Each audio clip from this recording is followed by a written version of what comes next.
விழுப்புரம் மாவட்டம் திண்டிவனத்தில் இருசக்கர வாகனங்கள் நேருக்கு நேர் மோதி விபத்துக்குள்ளாகியிருப்பதை அண்மை செய்தியாக பார்த்து வருகிறோம். இதுகுறித்து முழுமையான விவரங்களுடன் இணைக்கிறார் செய்தியாளர் கலீஃப் அப்துல்லா.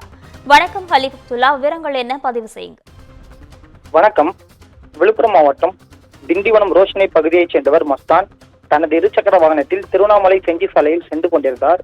அப்பொழுது எதிர்பாராக பெலாகுப்பத்தைச் சேர்ந்த ஆகாஷ் மற்றும் செல்வோர் ஆகியோர் இருசக்கர வாகனத்தில் அதிவேகமாக வந்ததாக கூறப்படுகிறது.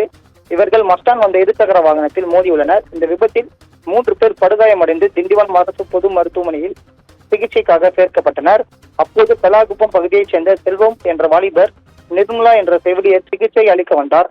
அப்போது செல்வம் நிர்மலாவை சரமாகிய தாக்கி அவர்களை கொலை மிரட்டல் விடுத்தார்.